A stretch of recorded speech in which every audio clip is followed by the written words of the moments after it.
Gracias, Jaime, al comité por la invitación. La verdad, siempre que hay una opción de venir a compartir un poquito y agregar el granito de arena, lo hacemos con mucho gusto y espero que de esta charla salga una buena discusión.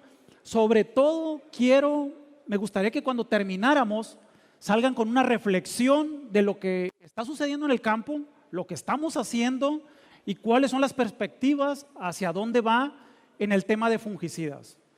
Pero ustedes lo van a poder extrapolar no solamente para fungicidas, lo van a poder extrapolar para toda la industria química en general, o sea, hablando de insecticidas, de herbicidas y todo lo que gira alrededor de eso.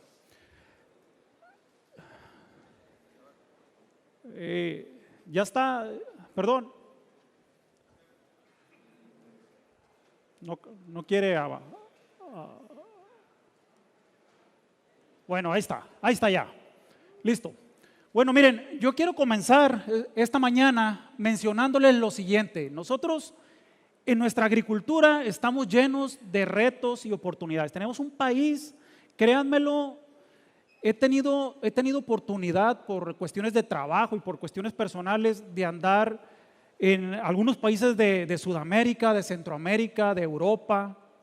Y créanme que tenemos un super país por las condiciones que tenemos. Desgraciadamente fallan otras cosas, pero tenemos un mundo de oportunidades nosotros en nuestro país y esas las tenemos que aprovechar. Y a mí me gustaría dejar la semillita esta mañana de todas esas oportunidades que nosotros tenemos enfrente y cómo hacer las cosas bien hechas para encaminarnos hacia allá. México, ustedes saben, señores, México, y ustedes digo por la zona en la que estamos, el nivel tecnológico que tiene, hacia dónde apunta la agricultura acá en Sinaloa, pues a la exportación, que es lo que genera valor agregado. México es uno de los principales socios comerciales con el mundo, ¿verdad? Estamos abiertos en grandes vías a los mercados internacionales y precisamente hoy, en estos días empezaron las primeras rondas de renegociación del TLC. Tendrá toda la discusión que nosotros podamos sacar el TLC, pero al final nos ha beneficiado y mucho. Y sobre todo en el sector agroexportador, hay un sector, sobre todo el de vegetales, ha sido muy favorecido en esa parte. Entonces nosotros tenemos mercados a quién venderles, tenemos esos acuerdos comerciales con el mundo para hacerlo. Vean, esto es una gráfica donde aquí solamente les quiero mencionar lo importante que es las exportaciones agrícolas. Vean las exportaciones, estas son las exportaciones por sectores que se están yendo hoy en día de México hacia Estados Unidos, que es nuestro principal socio comercial. Vean cómo obviamente somos un país de manufactura, sin incluir la parte automotriz, que ha sido una explosión, sobre todo en la parte del Bajío Norte. Pero lo que les quiero mencionar acá es, nosotros antes esta barra estaba aquí concentrado en la parte petrolera. Hoy en día eso no existe y cada vez va a existir menos. Y lo interesante es que las exportaciones agrícolas prácticamente en porcentaje, prácticamente alcanzaron al sector petrolero. Entonces vean la importancia y el mundo de oportunidades que hay en este sector. Hace unos días, esto es una nota del Financiero, el diario de distribución nacional, ¿no? Hace unos días el secretario de Agricultura dice, bueno, México tiene un superávit. ¿Qué quiere decir superávit? Que le vendemos más, igual o más de 6,000 millones de dólares a Estados Unidos de lo que le compramos en la parte agrícola, ¿ok? O sea, solamente en la parte agrícola con Estados Unidos. Y con los demás países importantes donde nosotros tenemos acuerdos comerciales, como es el caso de la Comunidad Europea, el caso de Japón, el caso de otros países, estamos 3,000 millones arriba. Entonces, ¿hay oportunidades? Por supuesto que hay. Sí hay oportunidades. ¿Estamos haciendo las cosas bien? Quizás sí, vamos en el camino. ¿Podemos mejorar? Yo creo que sí, y mucho. ¿Y eso cómo? Pues se podrán preguntar, bueno, y este loco, pues la plática es de fungicidas, ¿verdad? Y no nos ha tocado nada, entonces ¿hacia dónde vamos? Bueno, lo que quiero decirles y lo que quiero enganchar mi plática es en el siguiente. Nosotros tenemos oportunidades de seguir haciendo las cosas, comerciando con el mundo, en la parte agrícola. ¿Eso qué exige? Exige competitividad. Y a la hora que tenemos esa palabra que se llama competitividad, competitividad es un sinónimo de hacer las cosas bien hechas. Yo les pregunto, ¿estamos haciendo bien las cosas con lo que se refiere? Fíjense bien, esto es un granito de todo. Con lo que se refiere al uso de fungicidas en campo. Todo el mundo calibramos los equipos, todo el mundo conocemos los mecanismos, modos de acción, todo el mundo conocemos si trabaja X fungicida para cierto patógeno.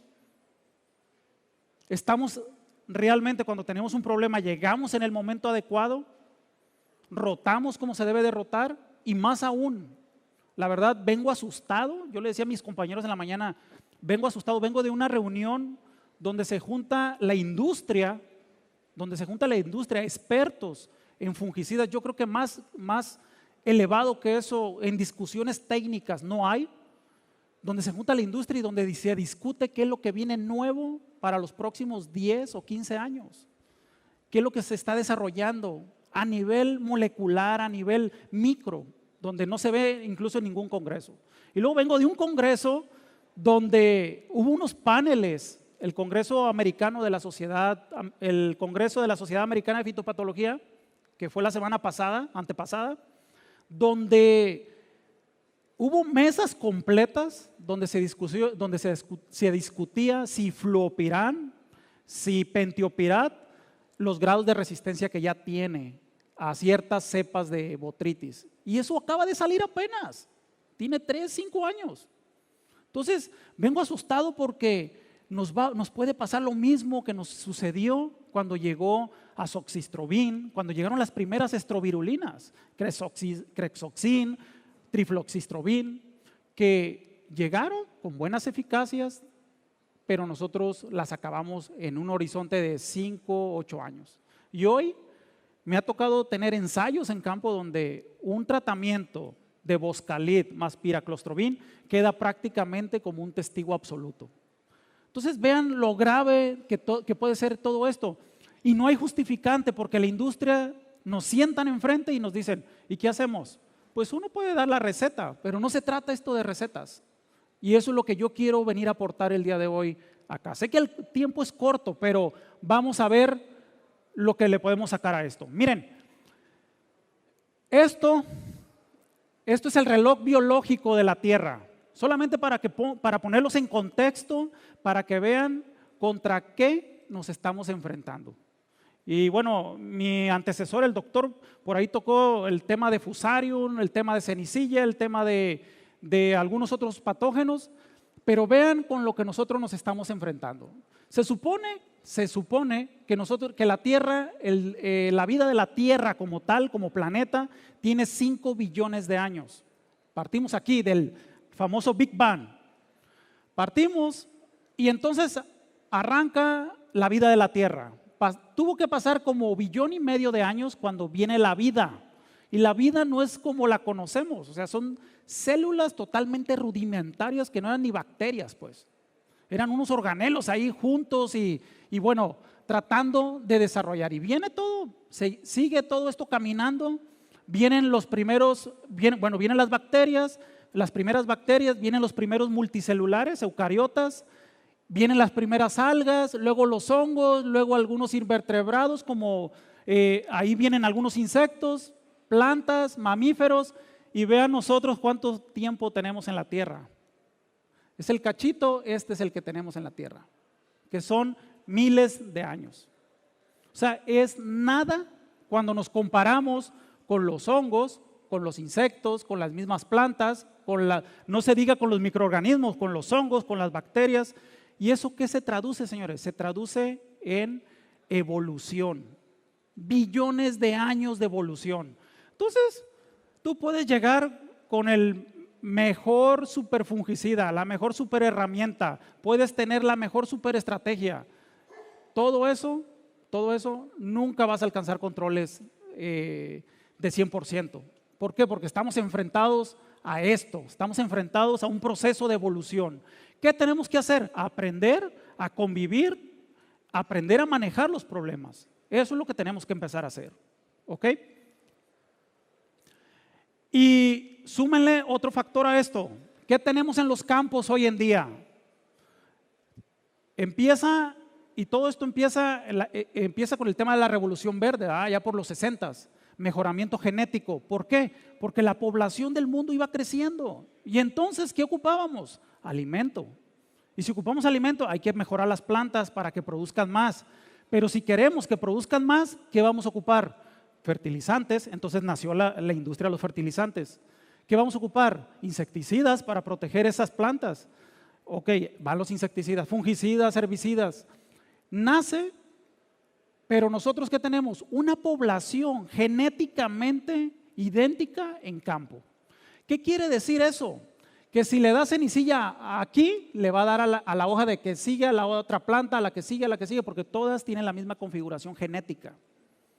¿Ok? Ese es el sistema de producción en el que estamos. Y tiene sentido, porque si no tuviéramos esto, tal vez, si de por sí mucha gente en el mundo muere de hambre, tal vez esto fuera peor. ¿Ok? Ok. Entonces, cuando yo voy a hablar de una estrategia, en este caso química, yo tengo que enfocar mi manejo como yo le llamo manejo integrado del cultivo, ni siquiera manejo integrado de plagas, yo le llamo manejo integrado del cultivo. ¿Por qué? Porque tiene forzosamente, esto es lo que he aprendido en estos últimos años, en andar por varios países, andar conviviendo o interrelacionando con otros técnicos en otras zonas, me ha enseñado que esto para manejar cualquier problema que tenga que ver con los cultivos, se tienen que hacer grupos interdisciplinarios. O si no, tienes que tener un superingeniero agrónomo que te domine todo esto. Si no es así, señores, vamos a seguir en el status quo, haciendo lo mismo. ¿Y cuáles van a ser los resultados? Pues los mismos. Definitivamente tienes que conocer del cultivo, tienes que conocer condiciones ambientales de las zonas, tienes que conocer la genética, los nuevos materiales que vienen, prácticas agronómicas, riego, nutrición. Me comentaban ayer que hubo una buena charla de tema de nutrición relacionado con el manejo de enfermedades. Está totalmente relacionado eso. Yo siempre lo pongo el ejemplo con los humanos. Si uno no se alimenta bien, no hace ejercicio, no duerme bien, pues ¿qué vas a tener? Vas a tener diabetes, vas a tener un problema del corazón. Es lo mismo con las plantas. Nada más que las plantas no hablan. ¿Ok? Entonces tenemos que integrar todo esto, tenemos que conocer de todo eso. ¿Y cómo lo vamos a hacer? Tenemos que organizarnos en las agrícolas, tenemos que detenernos a pensar. Si tú eres el encargado de plagas, si tú eres el encargado de riego, yo tengo que conocer un poco de riego, yo tengo que conocer un poco de plagas, tenemos que interrelacionarnos. ¿Por qué? Porque los problemas solamente se van a manejar de esta forma, integral. Les hago esta pregunta, no me la contesten, contéstensela ustedes y al final la contestamos entre todos. ¿Qué creen que es lo que más enferma a las plantas? Piénsenlo, ¿ok? Y bueno, cuando hablamos de fungicidas, tenemos un punto de partida y tenemos que empezar de conocer al enemigo, porque no solamente vamos a llegar a aplicar un producto, ¿verdad? Tenemos que conocer contra qué nos enfrentamos. ¿Y a qué me refiero con qué nos enfrentamos? Me refiero, ¿qué es esto? Cenicilla, Podosphaera hanti o Golobinomyces sicuracearum, lo que antes era Erysippus sicuracearum. Se han especializado este grupo de patógenos. Tipos de fungicidas que se usan para aquí. ¿Ustedes creen que los grupos que usamos aquí en este tipo de problemas los podemos usar para controlar mildew en pepinos? ¿Esto? No, ¿verdad? Normalmente las moléculas fungicidas que se usan para controlar cenicillas es un ascomiceto.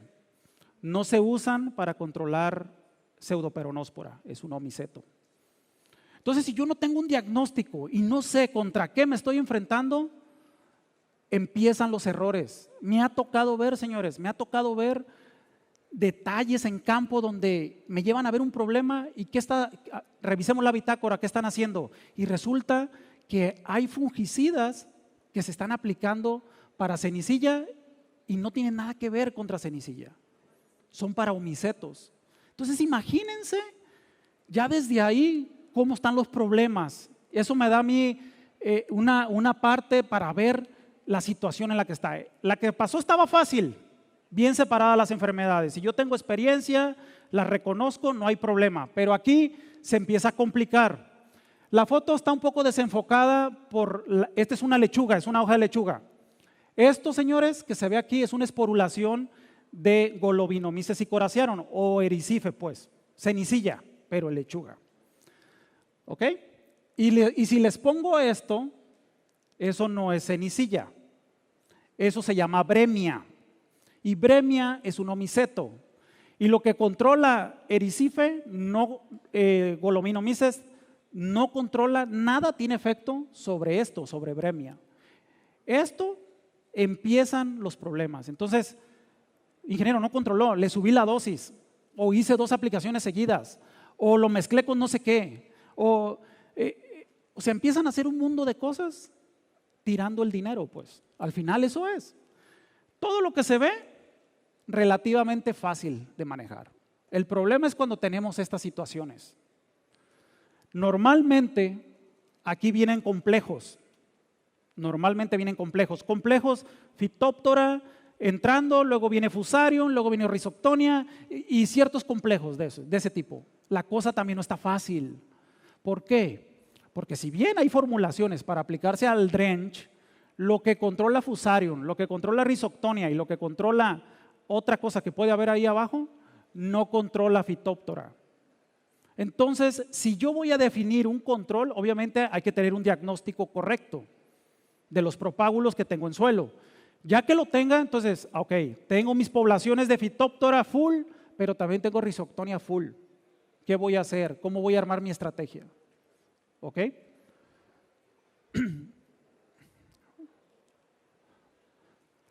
Bueno, esta es la misma foto, solamente que esto fue Phytophthora capsicii. Esta es una zona en Zacatecas que producen una parte importante de chiles en el verano ahora. Entonces, ¿qué es lo que pasa? Nosotros pensamos en el control de las enfermedades hasta que tenemos estos escenarios. ¿Ok? Cuando nosotros decimos, se ve ahí la enfermedad, sí, pero a lo mejor los precios de las calabazas no están buenos, no justifica la aplicación, voy a esperarme. Entonces, los precios subieron y tenemos esto. ¿Cuál es el mejor fungicida para llegarle ahí? Quien sea, cualquier estrovirulina, cualquier trazol, cualquier carboximida, no. Ahora lo vamos a revisar. Hay productos que pueden ir a estos escenarios. Esto no es lo deseable, pero cuando no queda de otra, le vamos a tener que llegar. Pero en el mundo normal, sin tener ninguna variante,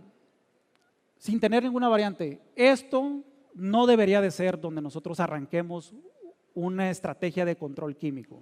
En este caso, fungicidas. Nosotros no debemos de arrancar aquí. Y no debemos de arrancar aquí porque al final lo que nos va a llevar es a esto, a perder dinero. Esos son pesos, dólares en las bolsas.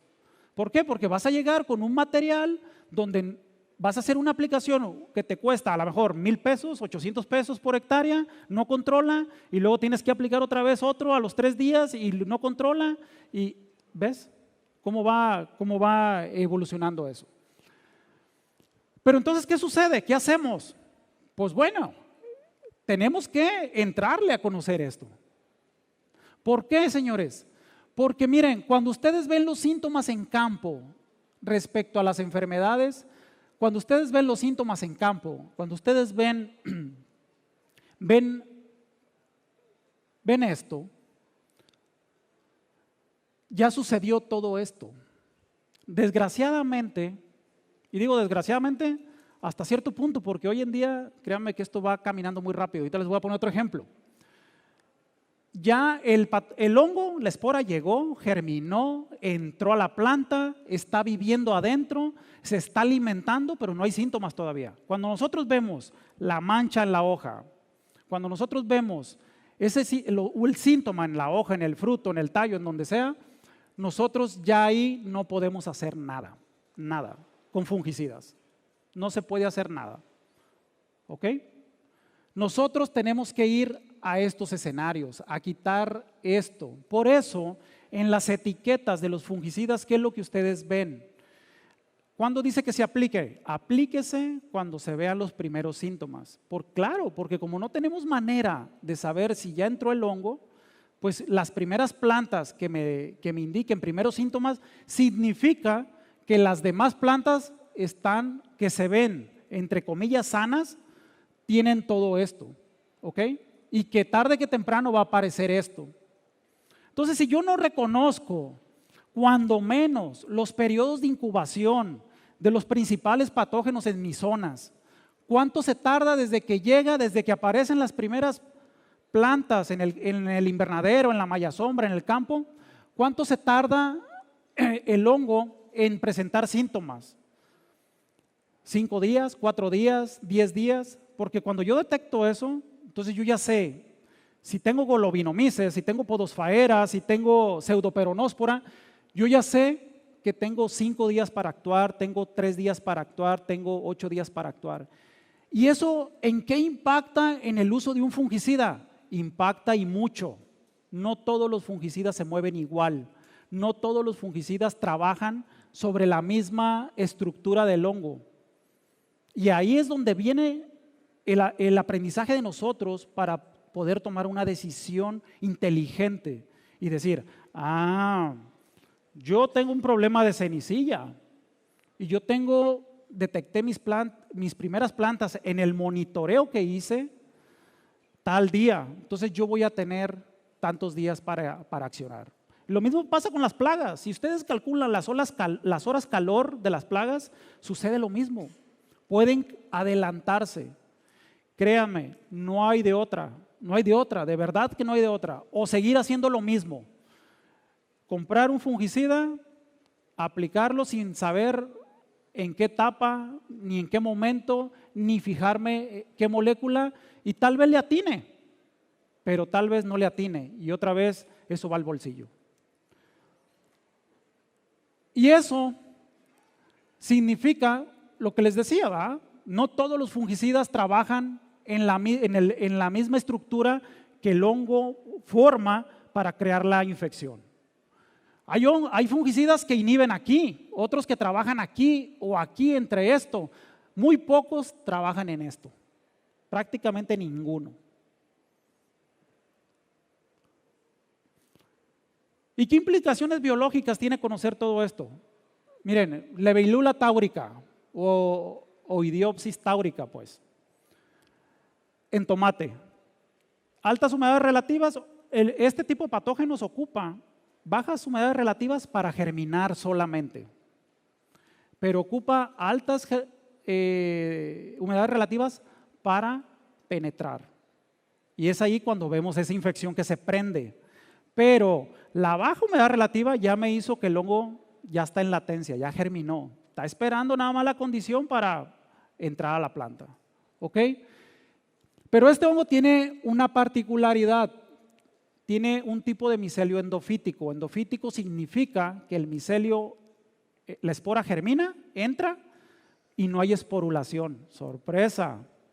O sea, el hongo se ha especializado, entra a la célula, a la planta, causa el daño, se alimenta, pero yo no veo esporulación. Entonces, alguien que no tiene experiencia en reconocer esto, dice, pues no hay el algodoncillo que se ve luego por atrás. Pues no va a haber. Porque el hongo tiene una de esas particularidades. Y como esto hay miles de ejemplos que están sucediendo y que esto tiene un impacto, y nos provoca un impacto a la hora de tomar una decisión en campo. Esta es otra herramienta importantísima que no podemos prescindir de ella. epidemiología, tenemos que conocer las condiciones ambientales, tenemos que conocer los niveles de inóculo. ¿Cómo los vamos a conocer? Pues monitoreando en el campo, no hay de otra, no hay de otra. Registrar todas estas variables para nosotros generar esto, saber cómo van a ser nuestras epidemias. Esta es una epidemia típica de una cenicilla, de un pseudoperonóspora, por ejemplo. ¿Cómo viene? Yo planto aquí, viene el desarrollo de mi cultivo. Obviamente ciertos patógenos tienen cierta predisposición, ¿no? por ciertas etapas del cultivo. Entonces yo planto, viene, el patógeno está ahí, está en latencia, tiene las condiciones favorables, entra, echa a andar la infección y oh sorpresa, empieza todo esto. Entonces cuando yo ya veo las plantas llenas de esporulación, a lo mejor yo ya voy aquí. ¿Para qué me sirven estas curvas? Pues para tomar decisiones, señores. ¿Dónde voy a aplicar? ¿Dónde tengo? ¿Cuál es el momento ideal dentro de la curva en el tiempo para tomar una medida de control y accionar? Y después, ok, ya detecté, ahora, ¿qué voy a aplicar? Y eso es lo que vamos a ver ahorita adelante. Entonces vean cómo está todo relacionado una cosa con la otra. Este es un ejemplo. Esto es otra vez una epidemia de Golobinomyces y Coracearum de cenicilla en Guaymas, casi nada. En Sonora, la presión de selección que ha recibido el patógeno es increíble. Alguien que quiera probar un fungicida tiene que ir a la zona de Guaymas o a la costa de Hermosillo, pero más a Guaymas. La presión de selección, las condiciones favorables para el desarrollo de la epidemia es increíble. Vean, la línea roja, todas las líneas de colores son tratamientos fungicidas. No me voy a meter ahorita qué dosis ni qué tratamiento. Solamente quiero que vean la importancia a la hora de tomar decisiones. Obviamente, esto fue para probar un producto. Por eso hicimos una aplicación aquí, otra aquí, otra aquí. Pero vean, de esta aplicación a esta, prácticamente el testigo absoluto y los tratamientos no había una diferencia. ¿Qué quiere decir? Que el hongo estaba en su periodo de incubación, todavía no había una explosión de la epidemia. Pero a partir de esta fecha, que fue más o menos como el 6 de abril, los melones empezaron a desarrollarse. Cenicilla, ¿qué prefiere?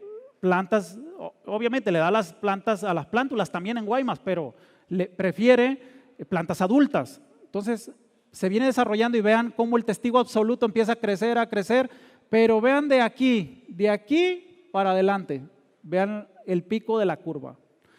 Si yo no hubiera ejercido una medida de control aquí, yo tuviera estos niveles de infección.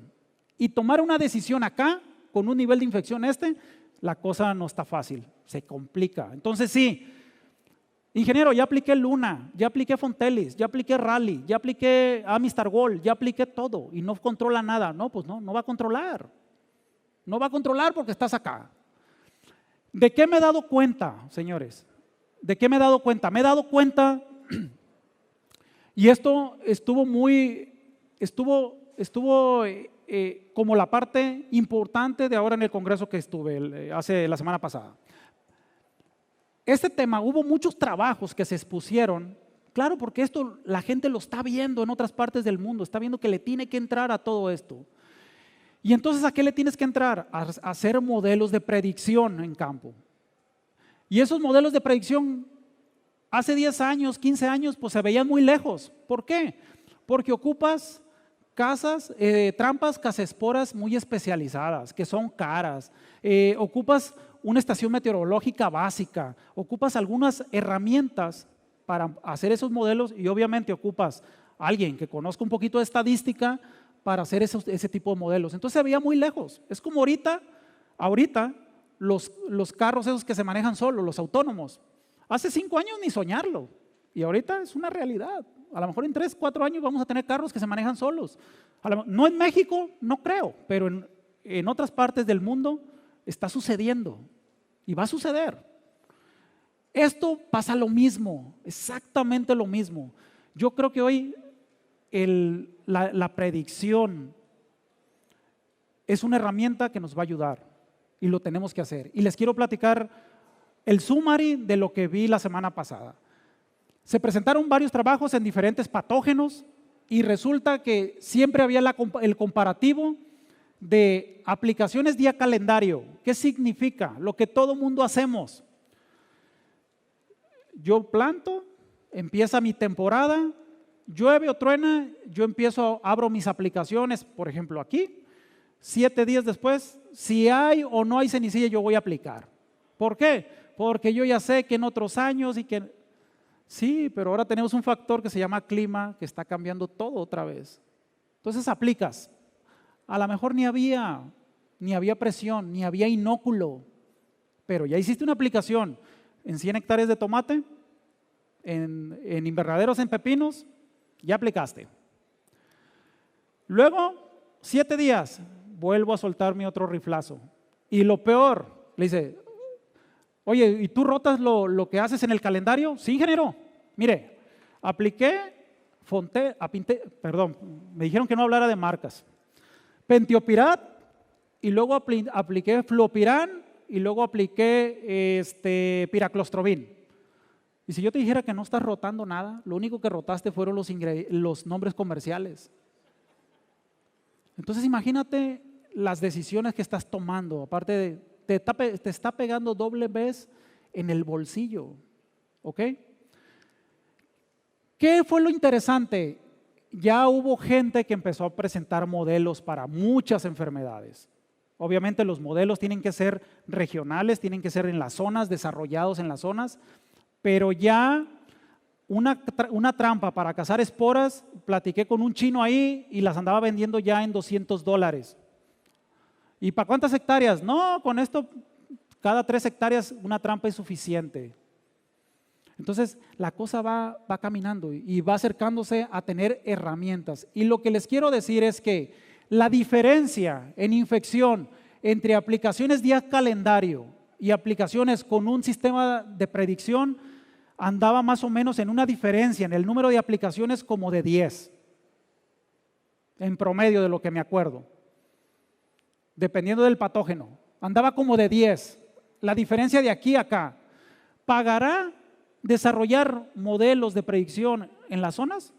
Claro que lo paga. Si tienen cultivos de exportación, si tienen, por supuesto, pagará que un agrícola tenga un espacio pequeñito con un microscopio y lo básico para hacer para tomar una decisión rápida, sí lo paga. ¿Por qué? Porque la tecnología se va haciendo más barata hoy en día. Ese es mi mensaje.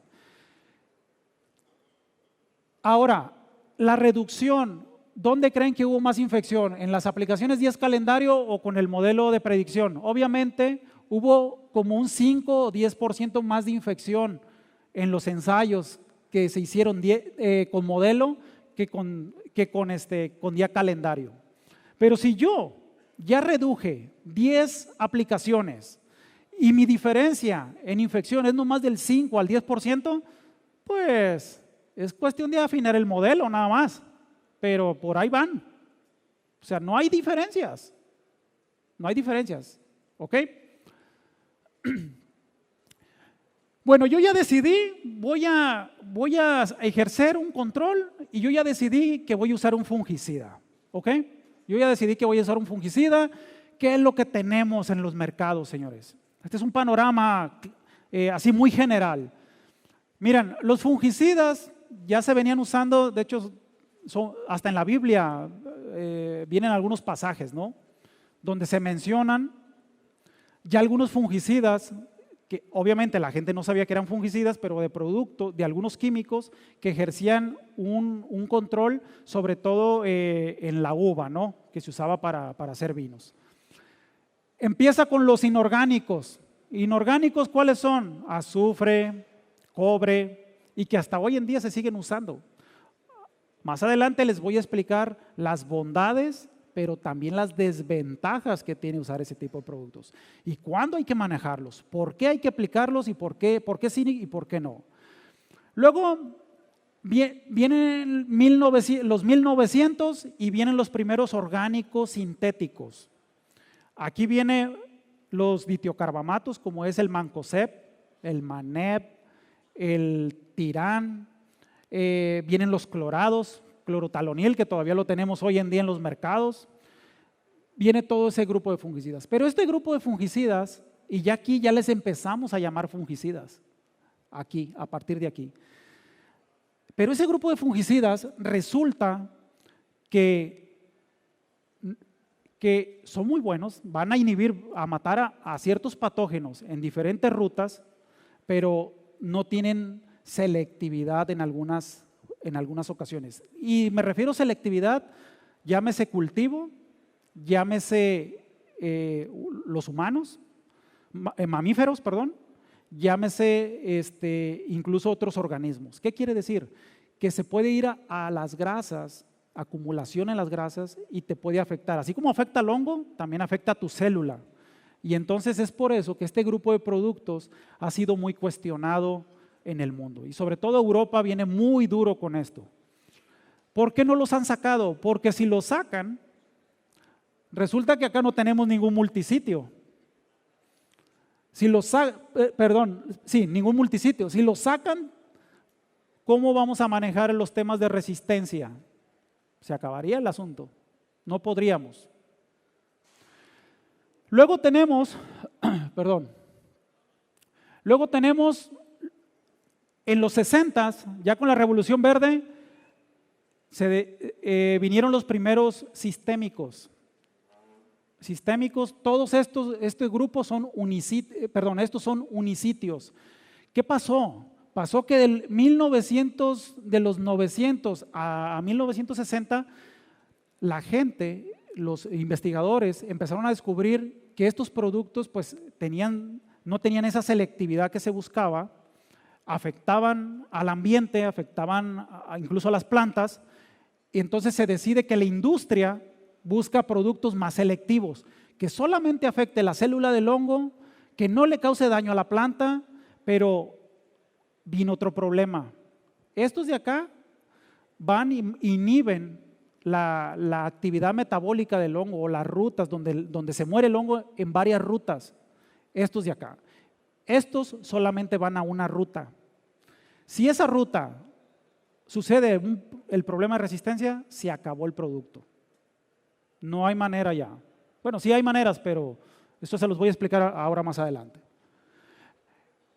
A grosso modo, y aquí es donde tenemos, a partir de los 60s, con Benomilo, que es Belate, todavía se usa, tenemos hasta productos de última generación, como son las carboximidas de nueva generación, Flopiram, Pentiopirat y todo lo que viene, porque vienen otros atrás. ¿Ok? Señores, no existen recetas. Esto es biología. No hay recetas. O sea, lo que le sucede al vecino, al de enfrente, puede tener otra condición totalmente diferente, otro nivel de infección, puede tener otra condición de nutrientes, puede tener otra, se está regando más, puede tener otra cosa. No hay recetas. Tenemos que aprender a tomar las decisiones con bases en lo que nosotros tenemos en nuestros terrenos. Y bueno, ya decidí, voy a usar un fungicida. Tengo un problema en campo, ¿qué es lo que debo yo de conocer para tomar una decisión? De entrada, les comento que gente que conoce a fondo, no solamente de fungicidas, porque aquí ha sucedido otra cosa. En las universidades, es cierto, nos enseñan una parte de control químico, dentro de todo el manejo y conocer toda la biología de todas las plagas y las enfermedades, pero prácticamente especialistas en fungicidas, especialistas en insecticidas, especialistas en herbicidas. Tiene que tener un complemento grande químico, un complemento grande bioquímico, y esos hay pocos en el mundo. ¿Ok? Si yo voy a usar un fungicida, tengo que conocer todas las alternativas de manejo. ¿Y qué son todas las alternativas de manejo? Todo lo que mencionamos dentro del manejo integrado del cultivo. Si el control químico está considerado, ¿qué debo yo de saber? Efectividad biológica, lo que les decía al inicio. ¿Este fungicida es para controlar omicetos o para controlar ascomicetos? Autorizaciones de uso en los mercados como los de ustedes, donde es exportación, donde se exigen residuos. Esto me lo debo de conocer al dedillo, ¿verdad? Los fungicidas que yo uso. Y más adelante lo vamos a ver. ¿Por qué es importante? Porque no es lo mismo tener una herramienta que voy a usar que tiene 0 días a corte a una herramienta que tiene 14 días a corte. ¿Ok? Mecanismos de resistencia, curvas de disipación, propiedades físico-químicas, persistencia en el suelo y otras cosas más. Pero esto es lo más importante que nosotros debemos de conocer. Yo les decía, fungicidas de contacto. ¿Qué les dije que había de contacto? Bueno, en los 1800 los inorgánicos, el cobre, el azufre, y hoy tenemos los ditiocarbamatos. Bueno, después vinieron los ditiocarbamatos, mancozeb, los clorados como clorotalonil, dentro de lo más destacado. ¿Qué de particularidad tienen? De entrada, son fungicidas que se usan en altas dosis, fungicidas que tienen una residualidad corta, porque claro, como no penetran y no se mueven dentro de la planta, si un cultivo, un pepino, todos los días está creciendo, todos los brotes nuevos, cuando yo apliqué, después de que apliqué un fungicida de este tipo, está desprotegido. Ya ahí puede llegar una espora, germinar y entrar. ¿Ok? Son de bajo riesgo de resistencia. ¿Por qué? Porque van a diferentes sitios a matar al hongo. Es lo que les comentaba en la lámina en las pasadas. Fungicidas con mucho tiempo en el mercado, pues sí. ¿Desde cuándo? Desde 1960, ¿verdad? Aunque la regulación viene muy estricta, siguen en el mercado. Y eso es por una estrategia de manejo. ¿Tienen observaciones regulatorias? Pues lo que les comentaba, este tipo de fungicidas tienen, yo les decía una palabra, selectividad. ¿Qué pasa? Y que bueno, con el tiempo, con el desarrollo de las formulaciones se ha ido mejorando esa selectividad. ¿Qué pasa con los azufres? Entre las formulaciones hay diferencias, ¿verdad? En ver una fitotoxicidad en campo, una quema. Y no se diga en una malla o en un invernadero. Mancozeb. Se ha ido mejorando las formulaciones, el tamaño de partícula, muchas cosas que le ha dado selectividad, una mayor selectividad. Pero ¿qué pasaba qué sucedía en el pasado? Pues es que mancozeb acartona las hojas. Pues sí, porque tiene una injerencia directa en la pérdida de selectividad. ¿Dónde trabajan esos fungicidas? Imagínense que esta es una hoja que la estamos viendo transversal. Si la espora llega, ese tipo de productos como mancozeb, como clorotalonil, como cobre, como azufre, lo que van a hacer es que no van a dejar que la espora germine o que penetre. Puede germinar pero no penetrar, ahí se muere. Ahí controlan, ahí trabajan esos productos. Entonces les llamamos protectantes. ¿Ok? Porque solamente protegen. Y esas mejorías en las formulaciones también se ha dado el tamaño de partícula que nos interesa, que el fungicida esté cubriendo completamente la parte que tratamos, el fruto, la hoja, lo que sea. ¿Para qué? Para evitar de que queden espacios y lleguen esporas, germinen y entren. ¿Con qué le podemos dar al traste a la mejora de las formulaciones? Con una mala aplicación.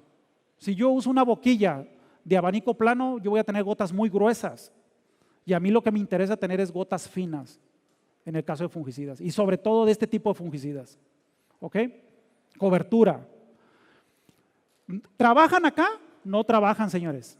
Los fungicidas de contacto o protectante o multisitios solamente trabajan aquí.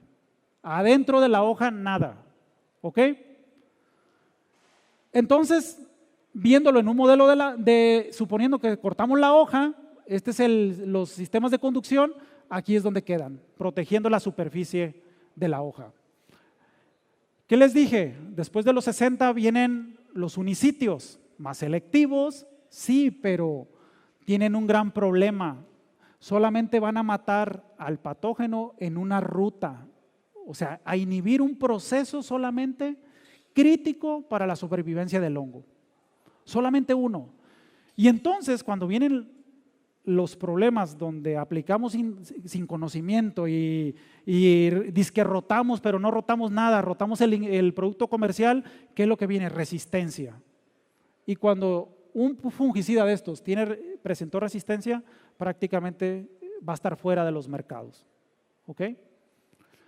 Pero ¿qué de bondades tienen? Bueno, su uso son a bajas dosis o moderadas dosis.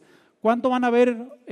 Normalmente van a haber formulaciones donde se aplican 300 mililitros, medio litro o 1 litro, a diferencia de un Mancozeb, de un clorotalonil, donde casi siempre son 2 kilos, 3 kilos, 2 litros, 3 litros o más, ¿verdad? Amplia variedad de propiedades físicas y fisiológicas, o sea, en las plantas. Esa selectividad, el producto se puede mover dentro de la planta. Ahorita vamos a ver también, eso de sistémicos, realmente es una palabra muy grande para los fungicidas. Son sistémicos a medias y unos más que otros. Pero realmente sistémicos son contados los productos que pueden tener translocación acropétala y basipétala, hacia arriba y hacia abajo.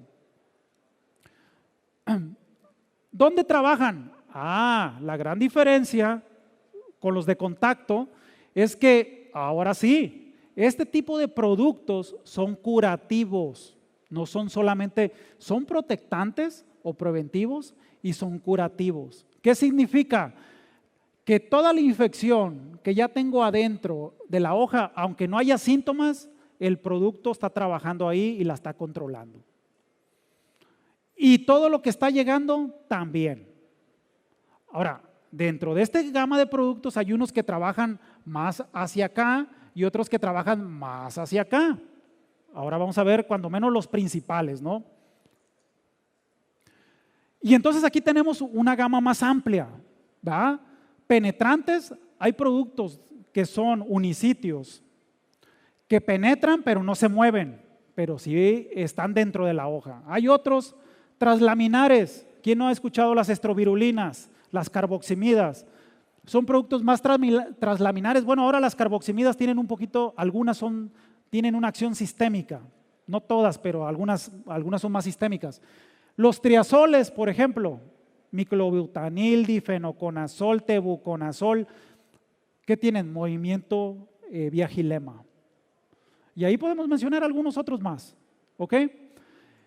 Entonces, ¿cómo puedo saber yo si un producto es más penetrante, más translaminar, más vía xilema, más sistémico? Se puede saber y es información que está gratis en internet, está en esta página. Cuesta un poco leerla porque vienen muchas cuestiones químicas, pero cuando uno aprende que solamente tienes que buscar estos 3 coeficientes, facilito, tú puedes ver si el producto es sistémico. Cuando menos te puedes enterar si la casa de agroquímicos te está mintiendo o no. O sea, si te dice, este producto es súper sistémico y tú vas y revisas y resulta que todo esto está en contra de la sistemicidad que te dicen, pues te están mintiendo. Y no solamente para los fungicidas, señores, en esta página están herbicidas, están insecticidas, están todos los productos. Ahí lo pueden ver. Igual y después yo les puedo enseñar a leer eso. Con tiempo me mandan un correo y yo con gusto puedo atender esa situación. Miren, un fungicida, cuando nosotros vamos al campo, ¿qué es lo que buscamos? Nosotros buscamos que un fungicida tenga flexibilidad en el control. ¿Qué quiere decir? Que me proteja, que me cure y ojalá que funcione como un erradicante. Desgraciadamente, erradicantes hay muy pocos.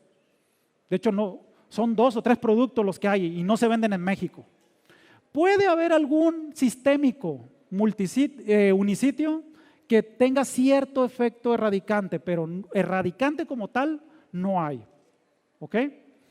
Entonces, ¿qué es lo que nosotros buscamos? Pues que tenga una ventana amplia, ¿verdad? En el control. Desgraciadamente, encontrar materiales fungicidas que te cubran todo esto está muy complicado encontrarlo, muy complicado. Porque las estrovirulinas, ¿a dónde van a ir? Van a ir más hacia acá, entre protectante y curativo. Los triazoles, ¿a dónde van a ir? Más hacia acá, hacia curativos de largo plazo. Entonces, va a depender de la naturaleza de la molécula. ¿Qué otra cosa buscamos? Residualidad. Y residualidad no me refiero a residualidad en residuos, para cosecha, pues. Me refiero a residualidad en días control. ¿Cuánto está trabajando? ¿Cuántos días está trabajando el material dentro de la hoja? Las estrovirulinas, las carboximidas me dan mucha residualidad de todas las esporas que estén llegando, pero de forma curativa me dan muy poquitos días, 3, 4 días, no más de eso, y no todas, algunas. En cambio los triazoles me dan más días curativos, pero de protección me dan menos días. Entonces a veces hay complementos. No todos los triazoles son iguales, no todas las estrovirulinas son iguales, no todas las carboximidas son iguales. Va a haber algunos que tienen un horizonte más largo, otros más corto, pero esto es lo que buscamos en un fungicida, que nos proteja más días y que nos ayude a estar curando más días.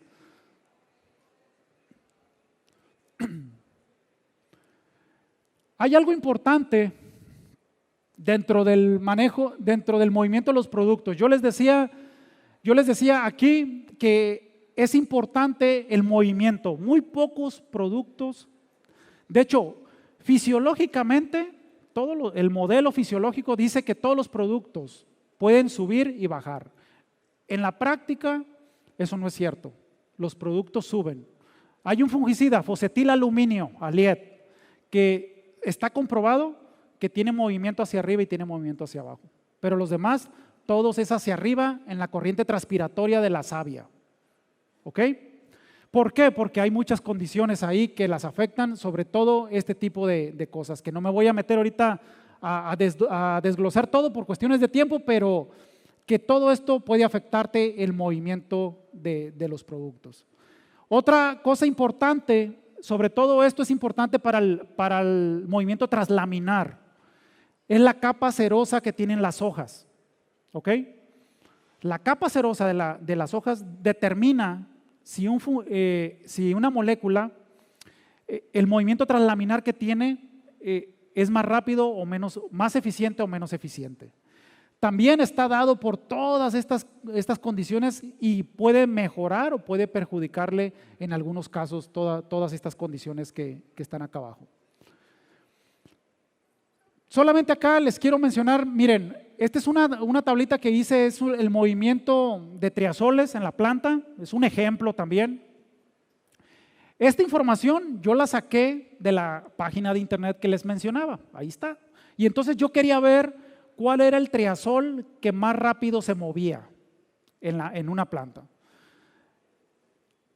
El triazol que más rápido se mueve se llama proteoconazol, que no existe en México.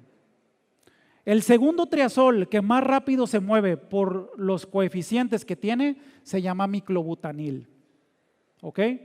Y entonces muchas veces a veces uno se explica con este tipo de información por qué Rally después de 20 años, de 25 años se sigue usando y tiene buenas eficacias en campo. Pues uno es esto, dos, el sitio de acción a donde va, es un producto que va a inhibir o le va a causar la muerte al hongo en la membrana celular, en la parte más externa de la célula. Entonces está menos expuesto a una mutación. ¿Cuál es el triazol que más lento se mueve? Difenoconazol está por acá, fembuconazol está por acá. En algunos cultivos o en algunas enfermedades esto nos favorece o nos desfavorece, ¿verdad? Si la epidemia, por ejemplo, si yo quiero usar difenoconazol para controlar alternaria, pues el ciclo de alternaria es más largo, tarda más en una generación y salir otra generación.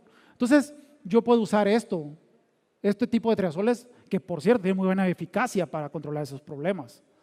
Pero si yo quiero ir a controlar una epidemia de cenicilla ya aprendida en Guaymas, cuando ya tengo 5% y condiciones completamente favorables y quiero ir con un difenoconazol o con un fembuconazol, estamos muertos, nos va a rebasar, porque de aquí a que el producto se desdoble, trabaje, los ciclos de la cenicilla son cada 3, cada 2, cada 4 días completos.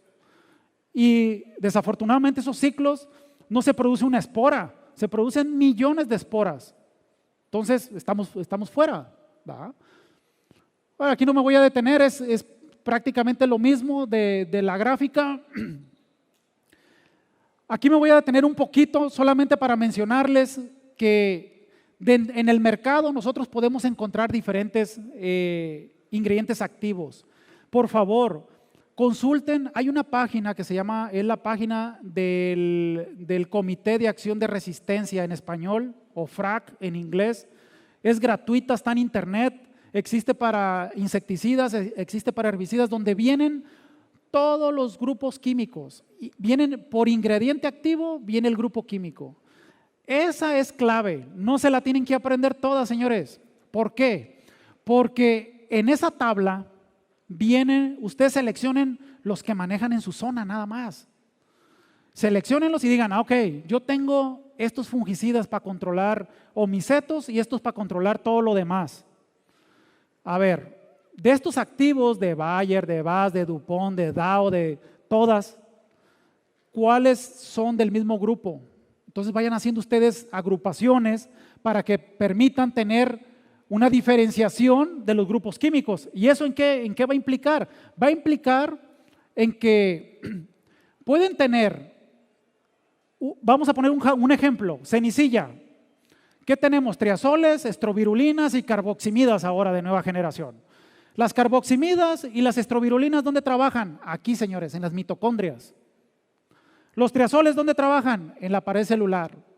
Entonces, si yo tengo triazoles y tengo estrovirulinas, ¿puedo rotar? Claro que puedo rotar. Entonces, a ver, ¿qué ingrediente activo está dentro de las carboximidas o dentro de las estrovirulinas? ¿Y qué ingrediente activo tengo acá dentro de los triazoles? Y entonces armo mi programa. Con los omicetos pasa lo mismo. Desde el fosfetilaluminio, que si ustedes lo buscan en FRAC, va a decir que el modo de acción no se conoce, está desconocido. O sea, un producto tan viejo todavía no se le conoce cómo mata al hongo. Seguramente puede ser un multisitio, tal vez, puede ser la excepción. Mi teoría es esa, porque un producto tan viejo y que no se ha conocido y que todavía controle y funcione, algo está pasando ahí. Pero entonces, esta es la manera de nosotros poder hacer un buen manejo en campo. ¿Qué pasa con los multisitios? Los unisitios, pues solamente van a inhibir un proceso en un organelo de la célula del hongo. ¿Qué pasa con los multisitios? Vean Mancozeb. Mancozeb va a inhibir aminoácidos, glucosa en respiración, va a inhibir ácidos grasos, va a inhibir ADP, ATP, 6 formas entre el citoplasma y la mitocondria de matar a un hongo. 6 formas diferentes. Entonces, si el organismo le causó resistencia a estos dos, pues tiene otras 4 vías para ir a matar al hongo. Con un unisitio eso no se puede hacer, eso solamente sería uno y si falla ahí, pues ya falló. ¿Ok? Vamos a entrar a un tema un poquito más escabroso, resistencia. Les pregunto, ¿cómo evitar la presencia de resistencia a organismos patógenos de las plantas a un compuesto químico? ¿A quién se le ocurre? Sí, pero al final va a haber. ¿Quién dice? ¿Alguien más? Está fácil, señores, pues no usarlo. Pero ya dijimos que eso no es opción. Hay que aprender a usarlos. O le hablamos al compañero. No, ¿verdad? Ya se murió. No, tenemos que revisar. Miren, antes de que nosotros digamos si un producto tiene resistencia, tenemos que revisar esto de entrada. Nos pudimos haber equivocado al dosificar. Uso incorrecto del químico. A lo mejor estamos aplicando para un omiceto o para un oscomiceto un producto que es cruzado, lo que les explicaba al inicio. El tiempo. A lo mejor estoy aplicando un protectante y lo quiero usar como un curativo. Pelas. No va a funcionar. O estoy usando un curativo como protectante, ¿funcionará o no? Sí, porque ¿qué les dije? Los curativos también protegen. Volumen de agua inadecuado. ¿Qué quiere decir? Que no proteja lo que quiero proteger. En el caso de los protectantes, si no tengo una buena cobertura, el producto va a fallar, van a quedar áreas sin tratar, va a llegar la espora, va a germinar y va a entrar. Integridad de la formulación, muchas veces pues me sobró de la temporada pasada y lo dejé ahí, le pegó el sol y le llovió todo el año. ¿No funcionó, ingeniero? Pues no funcionó porque ya eso está hidrolizado, ¿verdad? O sea, quedó en condiciones que no eran favorables para la formulación. Antagonismo con mezclas de tanque. Yo sé, señores, que ustedes buscan eficientizar los recursos a la hora de las aplicaciones. ¿En qué? En mezclas. Si voy a aplicar un foliar, un insecticida y de una vez el fungicida, que se vaya en la misma aplicación. Pero no siempre se pueden hacer ese tipo de mezclas. Y sobre todo con fungicidas. Aquí puede haber incompatibilidad, se pueden estar bloqueando los productos que van dentro de esa mezcla. Condiciones ambientales, puedo ir a aplicar y luego me llueve. No todos los productos, hay algunos que te dicen media hora después, no hay problema. Otros que te dicen 3 horas después, no hay problema. 2 horas después, no hay problema. Hay que leer las etiquetas, ¿ok? Porque eso cada producto lo tiene validado. Esto es importantísimo, el tema de aplicación, de dureza y pH, ¿ok? pHs de 5.5, 6.5, durezas abajo de 300 partes por millón para el tema de productos químicos, insecticidas, fungicidas, herbicidas.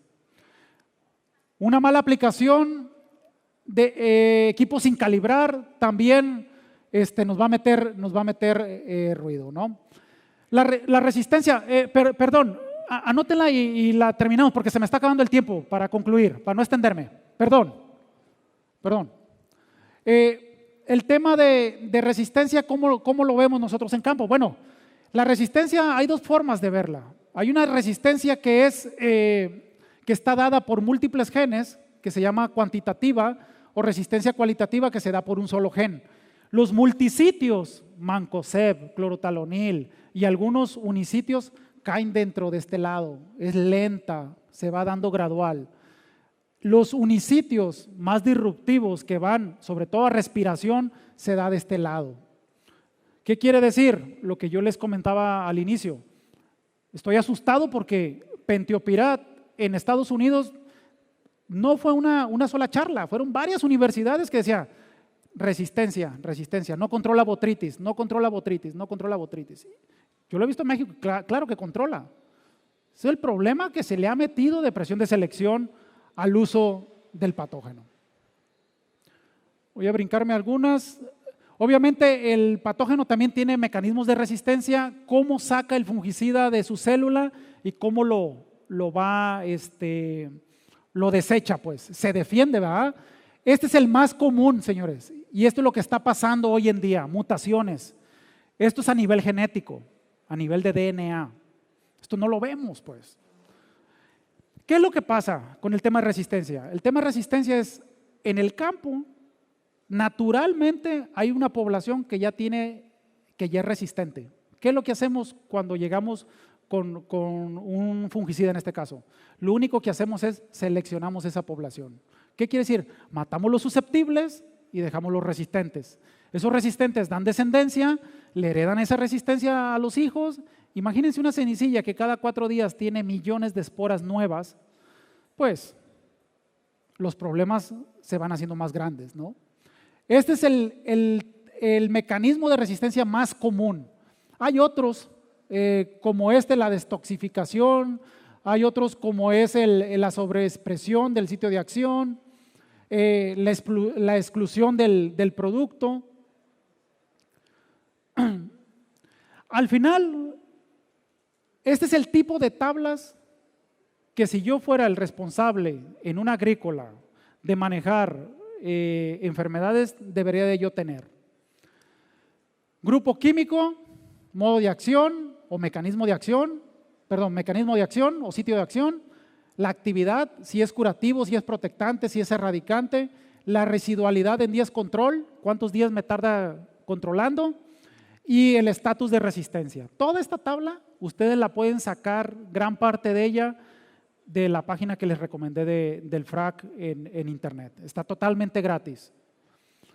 Entonces yo hice este ejemplo, esta es la página del FRAC. Yo hice este ejemplo para el caso de cenicillas. Estos son como los productos más usados. Aquí caen todos los ingredientes activos dentro de estos grupos químicos más usados. Tenemos grupos químicos para rotar, para manejar resistencia. Sí, vean, 1, 2, 3, 4, 5, 6. 6 grupos químicos. Y luego hice el mismo ejemplo, lo hice para el caso de omicetos. Esto es pseudoperonóspora. Vean, un grupo químico, otro. Bueno, este es una mezcla de carbamatos con otros activos. Otro. ¿Tenemos materiales para rotar? Sí tenemos. El chiste es, ok, voy a jugar con esto y voy a jugar con esto. ¿Ah? Esto es lo que deberíamos resumido, deberíamos de hacer. Miren, aquí no voy a perder mucho tiempo, solamente les quiero mencionar, esto han dado, cuando llegaron las estrovirulinas al mercado, y ya no solamente se comprobó con las estrovirulinas, hoy en día con toda la tecnología nueva, hemos visto que hay una contribución de la respuesta de las plantas al uso de fungicidas. ¿A qué me refiero con eso? Me refiero a que cuando tú aplicas un fungicida, en este caso estrovirulinas y triazoles, las estrovirulinas, ¿qué les han dicho de piraclostrobin? Tiene un efecto fitotónico. Es cierto, sí lo tienen, porque van y despiertan ciertos genes de la planta que al final, o ciertas hormonas que al final van y se expresan de esa forma. Días de follaje más verde, obviamente eso está captando más luz y más alimento. Entonces, todo eso pues se va a traducir en otras bondades que tienen, sanidad sobre todo. Los triazoles también los tienen, algunos triazoles tienen el mismo efecto, algunos azoles, sobre todo se ha descubierto últimamente, les digo, con las tecnologías nuevas, para secuenciar este tipo de genes y este tipo de plantas. Voy a llegar acá a este tema, no me quiero ir, me quedan todavía como 2 horas, no es cierto, me quedan 20 minutos. Aplicación de fungicidas, y aquí es donde muchas veces, cuando hacemos todo lo de atrás, que ya les expliqué, lo hacemos bien y llegamos a esta parte y aquí echamos a perder todo. Aquí echamos a perder todo, por las prisas, por lo que ustedes quieran, por la flojera a veces. ¿Qué es lo que yo debo de tener en cuenta para una buena aplicación? Condiciones ambientales, coadyuvantes, equipos de aplicación, calidad de agua, formulaciones, mezclado, el operador. ¿Por qué creen que el operador lo puse? ¿Será lo mismo que si va el operador que se fue de pachanga una noche antes, va crudo a hacer una aplicación? ¿Será lo mismo que la haga igual? No creo. La configuración, condiciones ambientales, vamos a tratar de buscar estas condiciones, obviamente evitar las rachas fuertes de viento, las temperaturas elevadas, vamos a tratar de estar, ¿y eso en qué horario lo podemos encontrar? Pues como de las 10 de la mañana, desde las 7, 8 de la mañana hasta las 10, 11, parar más o menos como a las 11, evitar la hora de mayor calor que coincide con la de mayor velocidad de viento, y a las 5, 6 de la tarde empieza a bajar otra vez los niveles de la velocidad de viento y la temperatura. Entonces, ahí viene otra ventana que es favorable para realizar aplicaciones.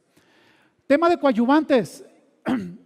Hoy en día este mercado está lleno de cosas, de coadyuvantes, y nos dicen maravillas, pero resulta que los coadyuvantes también tienen divisiones, no todos hacen lo mismo, no todos trabajan de la misma forma. Hay coadyuvantes que son humectantes solamente, hay otros que son solamente adherentes, hay otros que son humectantes y acidificantes, pero no son adherentes, hay otros que son penetrantes y acidificantes. Entonces, mi recomendación, el proveedor les debe de dar esta información. Obviamente, ¿cuál es el coadyuvante ideal? El que cumpla con la mayoría de todas las características esas. Ese sería el ideal. Hay que tener cuidado con los siliconados. Me acuerdo de una experiencia, me dijeron no marcas, pero la tengo que decir por experiencia. Breakthrough, melones, cuidado. Dosis, muy bueno, es de los coadyuvantes más buenos en el mercado, pero te pasas en la dosis con un fungicida, me tocó verlo con un simoxanil, y una quema tremenda por una pequeña unos pequeños mililitros más de dosis de coadyuvante. ¿Ok? Entonces hay que tener cuidado. Calidad de agua. Estas son las clasificaciones del agua para el uso en agroquímicos. Nosotros obviamente deberemos de andar aquí. No más de 300 partes por millón, pues. Eso sería lo ideal. Hay productos que te controlan dureza y que te controlan pH. Ya les dije, pH de 5.5 a 6.5. Y hay productos en el mercado hoy en día que te controlan los dos. No son tan caros, son baratos. Eso es mejor que hacer una mala aplicación. ¿Ok? Formulaciones, los órdenes de mezclado, señores, no se les olviden. Primero los sólidos y luego vienen los líquidos. Y de entre los líquidos, los que vienen en formulaciones OD, que son formulaciones oleosas, esas van al último porque tienen una sobrecarga de aceite. Primero los gránulos, los polvos, diluidos en una cubeta por separado, van al tanque, luego vienen los líquidos, la CCC, la CE, todas las formulaciones que ustedes conocen, y si van a usar, si mi producto dice formulación OD, ese va al último. ¿Y qué más va al último? El coadyuvante. El coadyuvante no va primero, el coadyuvante va al último, porque lo que ocupamos es que encapsule las moléculas para que las lleve a donde queremos que vayan. ¿Ok? Las calibraciones, esto pues ni para qué meterme ahí, pero eso debe de ser sí o sí en la aplicación de productos. Sí o sí se tienen que hacer las calibraciones. Cuando menos hay que calibrar cuando inicie la temporada los equipos. ¿Ok? Vean, lo que quiero acá mostrarles es, aquí yo hice una prueba con 3 tipos de boquillas. Cono lleno, cono hueco, abanico plano. Yo les dije, ¿qué ocupamos? Gotas finas, mayor cobertura, sobre todo para productos que son multisitios o que son de protectantes.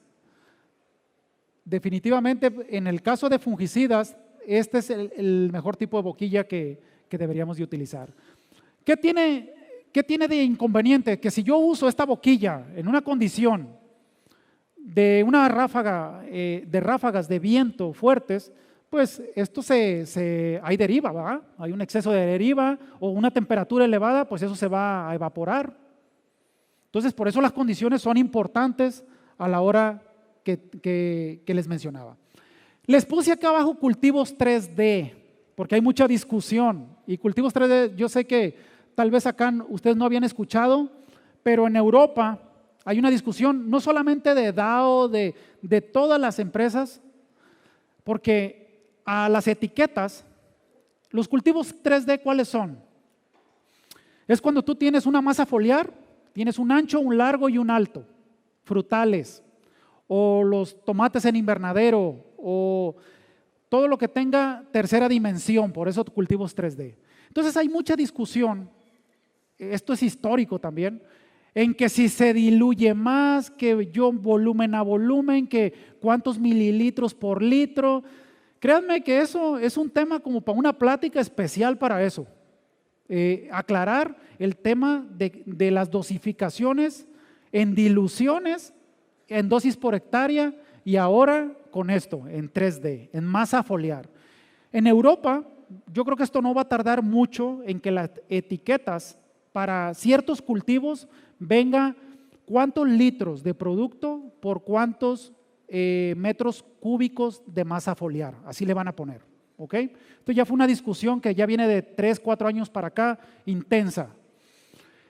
En el tema de diluciones, caso práctico acá para ustedes, yo siempre les digo, en las etiquetas de los productos ustedes la mayoría van a encontrar las dosis en litros o mililitros o gramos o kilogramos de producto por hectárea. ¿Por qué?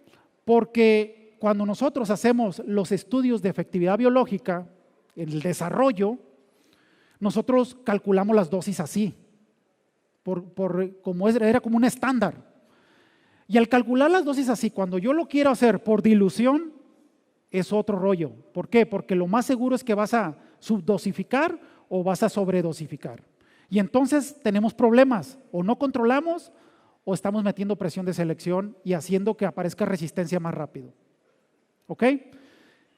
Yo, caso práctico, tengo unos tomates, tengo unos pepinos en un invernadero. Yo les digo, miren señores, mida cuánto tiene la línea, el surco de largo, cuánto tienes de alto. Y imagínense, doblen una hoja de papel. Entonces si mide 2 metros por 100 metros, tengo 200 metros cuadrados. Si yo la desdoblo así, son 400 metros cuadrados. Eso es lo que tengo. Entonces dosifiquen en base a eso. No se quiebre mucho la cabeza en querer poner 50 mililitros en 100 litros de agua. Si la compañía trae en su etiqueta registrado, no hay problema, es porque el trabajo se hizo así. Pero si ustedes agarran un producto y dice 1 litro por hectárea y ustedes lo quieren poner 1 mililitro por cada 5 litros de agua, va a haber conflicto. Van a tener fallas de control o van a estar tirando o van a estar metiendo mucha presión de selección. ¿Ok? Entonces lo de los cultivos 3D va a venir tarde que temprano. Todo empieza en los países esos, pero nos va a llegar también tarde que temprano. Solamente es les quería informar que pues se está discutiendo y se está haciendo. Miren, seguridad. Mi amigo Fernando, andábamos desarrollando Casumín en ese año. Era como el 1999, 2000, hasta la foto se ve media borrosa, ¿no? Estábamos desarrollando Casumín, casugamicina, para controlar peca bacteriana en tomates. Vean la aplicación. ¿Ustedes creen? No trae guantes, no trae mascarilla, no trae nada. Señores, los agroquímicos no son efectos inmediatos, pero todo eso, ¿qué les dije? Van a una parte de las células y sobre todo los orgánicos primeros, o los inorgánicos, van a una parte de la célula a adherirse y después a desarrollar algo más grave.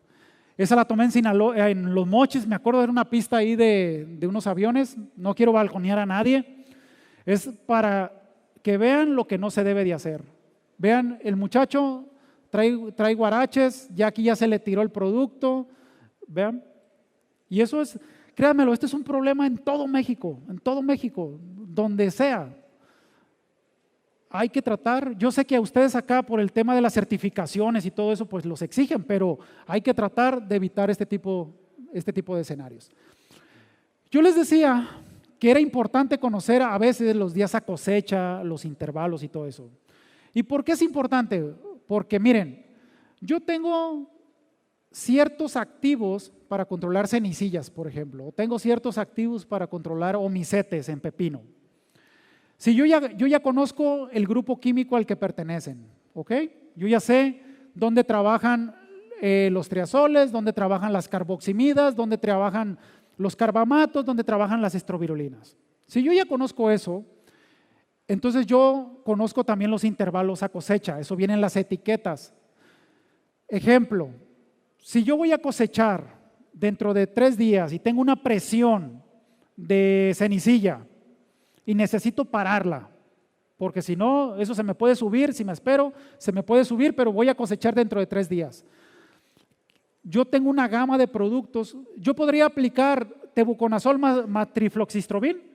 Pues no, ¿verdad? Porque tiene 7 días. ¿Podría aplicar fluopirad más tebuconazol? Pues no, porque tiene 7 días.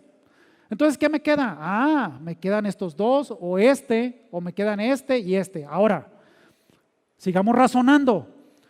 Yo les dije, en el ejemplo hipotético, tengo una fuerte presión, o sea, presión.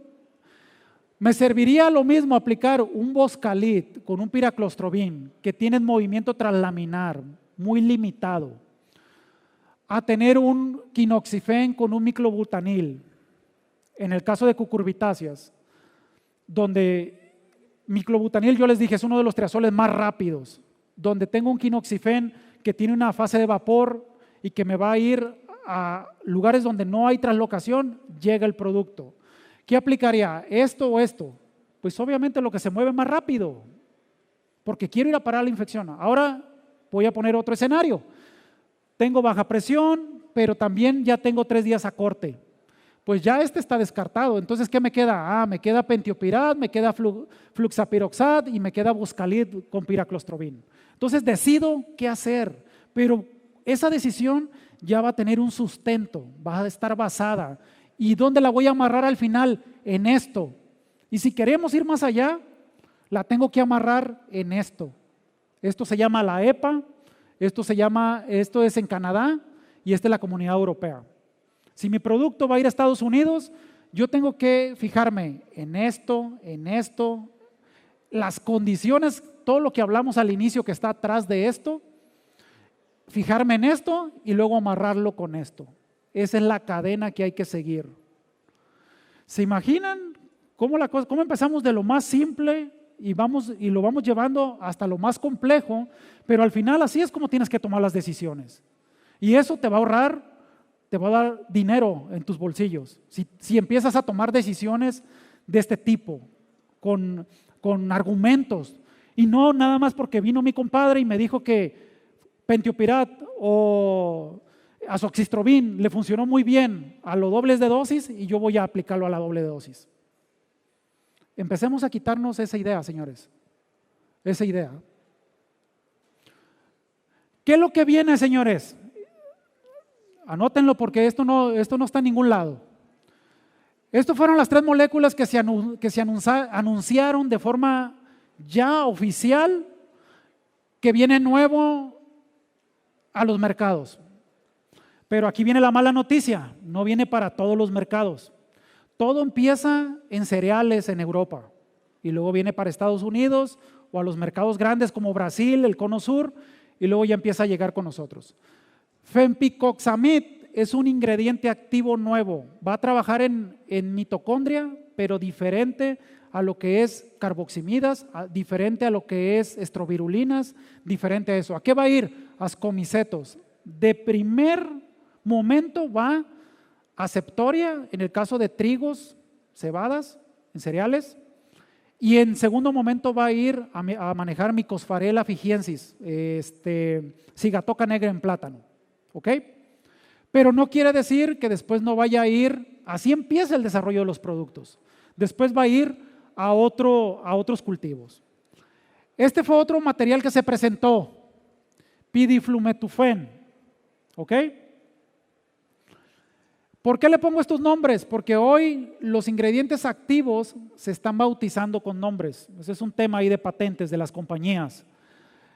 Y les pongo porque tal vez ustedes pueden ir a internet a tratar de indagar un poquito más y le van a dar fenpicoxamid y no les va a dar nada.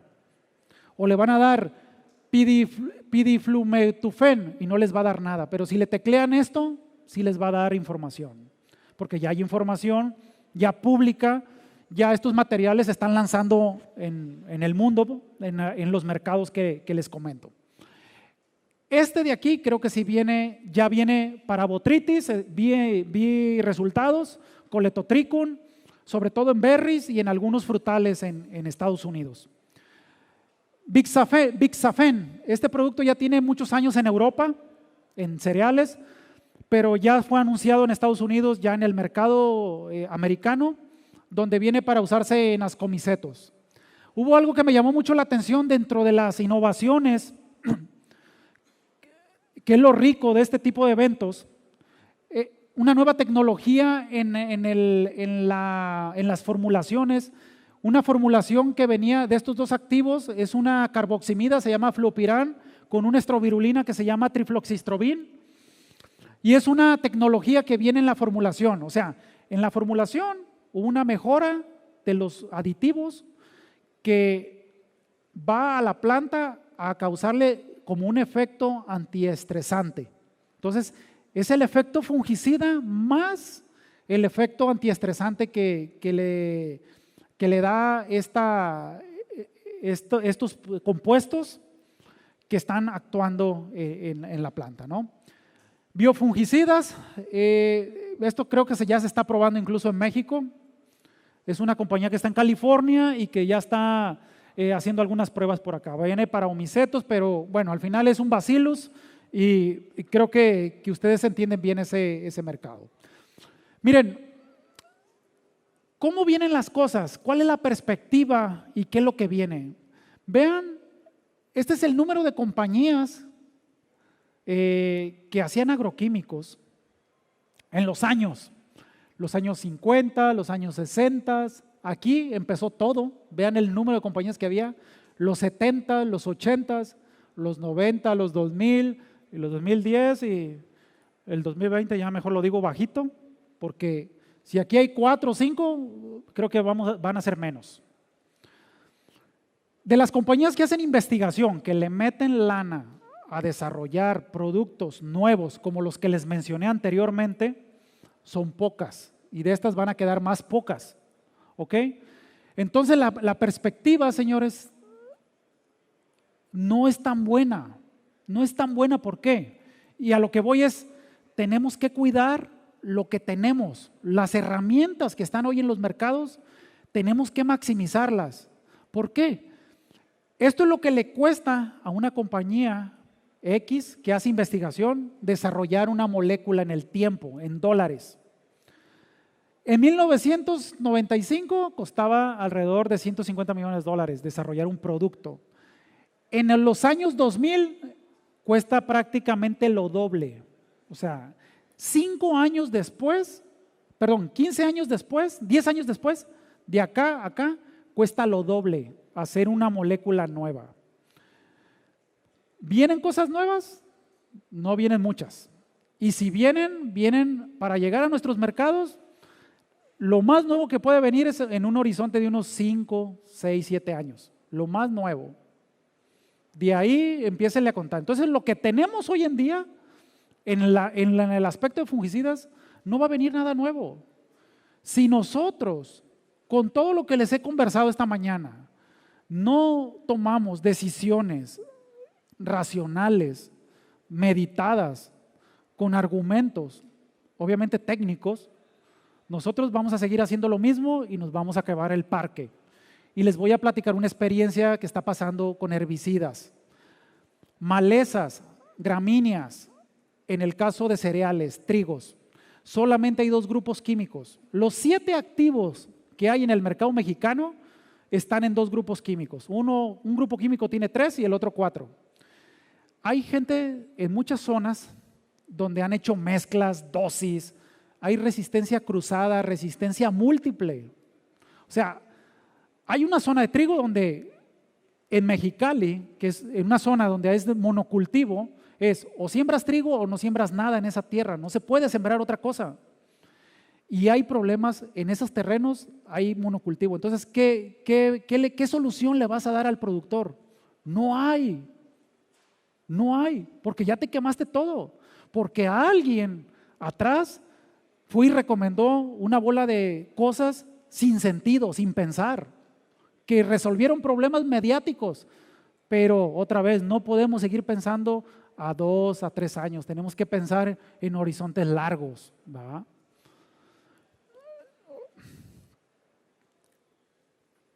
Ya para concluir, solo para que tengan una idea, del 2004 al 2014 solo salieron 14 fungicidas nuevos y son todo lo que hay. Y ya les dije, en los próximos 10 años no creo, ojalá tuviéramos este número, no va a haber. Esto es de todas las compañías. Y vean los insecticidas, 6 nuevos nada más. ¿Ok? Deje ver qué más traigo por acá. ¿Qué es lo nuevo? ¿Qué es lo que viene? ¿Hacia dónde veo yo que puede caminar esto en el tema de fungicidas? Miren, esto es como lo de los autos autónomos que les platicaba. Hoy en día, con las nuevas tecnologías, estamos empezando a entender muchas cosas y sobre todo, cómo trabajan. La planta de forma automática se defiende del hongo cuando el hongo entra. Entonces dices, pero entonces ¿por qué no controla? Si tiene la maquinaria para controlar, ¿por qué no controla el hongo? Porque hay ciertos conectores donde el hongo los inmoviliza, les vamos a poner, y los saca afuera. Entonces, hoy en día la investigación está yendo a nivel micro, con la nanotecnología, seguramente alguno de ustedes ha escuchado, donde con partículas de micras,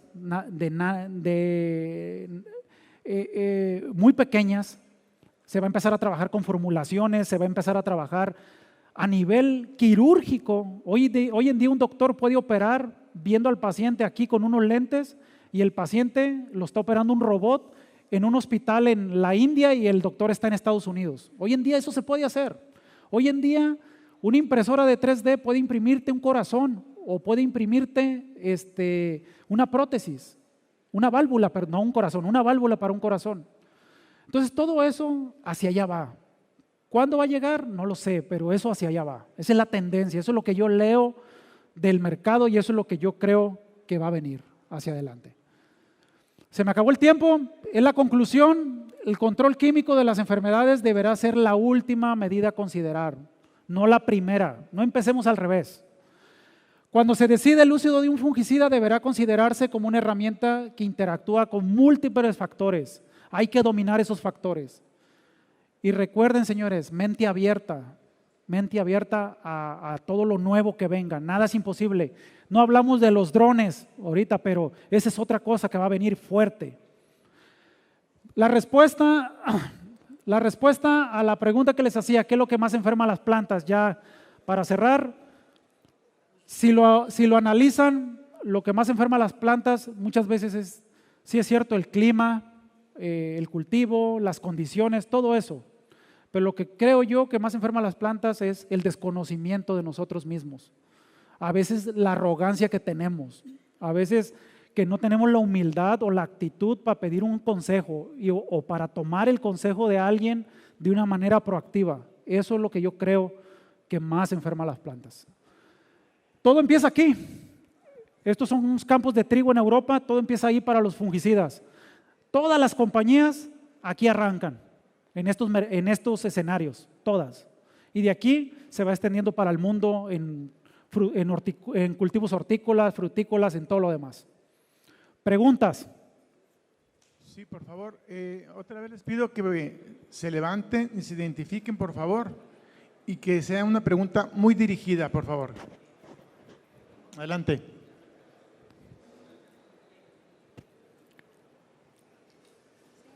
A ver, ingeniero, acá. ¿Dónde? Ah, acá de este lado, listo. Sí, Palafox de la Primavera. Oiga, lo he interrumpido porque en una de las transparencias usted puso ahí que una forma de resistencia es la baja dosis. ¿No será la alta dosis la que puede dar más problemas? Son las dos cosas, Inge.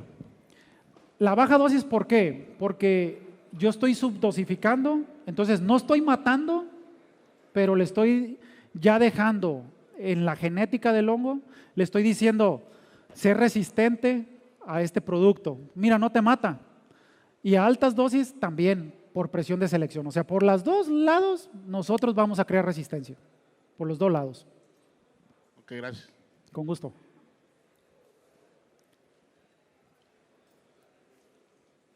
No hay preguntas tontas, señores. Pregunten de verdad si quedó alguna duda. Sé que el tiempo es mucha información, mucho que compartir, mucho que platicar. No les dé vergüenza. Efectivamente, realmente es un tema no de 1 hora y media, sino de bastante, ¿no? Todos estamos inmiscuidos en el efecto que han tenido los insumos agrícolas, en este caso los fungicidas. Las compañías porque ponen una dosis de 2 a 4 kilos y nosotros le metemos los 4, sea dirigido o sea no dirigido. Los cambios climáticos, la gente que ya tenemos más de 20 años en este negocio, hemos visto cómo cenicilla ha habido de toda la vida, ¿no? En diferentes cultivos, se ha ido propagando a cultivos que no los mirábamos anteriormente. Cultivos como la papa, que a veces nos asombramos porque mucha gente dice, no, es que no hay cenicilla en papa. Hay cenicillas en papa también, en algunas zonas, no en todas las zonas, ¿no? Y yo voy a esto, ¿no? Lo consciente que seamos, porque la mayoría que estamos aquí somos técnicos, muchas veces los técnicos nos regimos por el patrón que tenemos en los campos, ¿no? Porque el patrón llega y dice, no, a mí me vale madre ¿qué vayas a aplicar, cabrón? Pero yo quiero que me controles este problema y cómo lo vayas a aplicar. Entonces, es una corresponsabilidad, dueños, técnicos, empresas. Es un comentario, ¿no? de todo lo que ha sucedido en mis 25 años como experiencia como asesor técnico en diferentes zonas. Entonces, productos que aquí en Sinaloa se aplican, en el caso del rally, por ejemplo, yo tengo 12 años yendo a Chihuahua. No era problema cenicilla en Chihuahua, en Chiles. Y ahorita es un problemón, pero problemón. Entonces, son situaciones que nos han llevado pues, a hacer a veces uso irracional de los productos. Es un comentario, ¿no? Gracias. Definitivamente, y me quedo con lo bueno que dijiste. Es una corresponsabilidad de patrones, técnicos y empresas. Y ojalá esto se lo lleven de inquietud para que ustedes con sus patrones podemos promover foros a nivel más pequeño en las agrícolas o ver la forma para tratar de concientizar al patrón si se ocupa y estar todos alineados, ¿verdad? En eso. Al final, el patrón, ¿qué es lo que quiere ver? Pesos, quiere ver dólares en la bolsa, en la caja. Entonces, nosotros se los podemos dar, sí, pero si hacemos las cosas bien.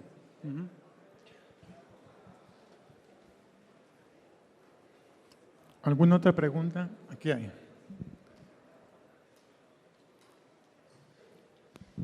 Sí, mi nombre es Agustín López Miranda. La pregunta es esta. Por lo regular nosotros aplicamos lo que son, hablábamos ahí de los adherentes. Tú decías ahí un adherente completo, ¿no? Que traiga la mayor gama ahí de acidificantes, penetrantes, coadyuvantes y todo esto.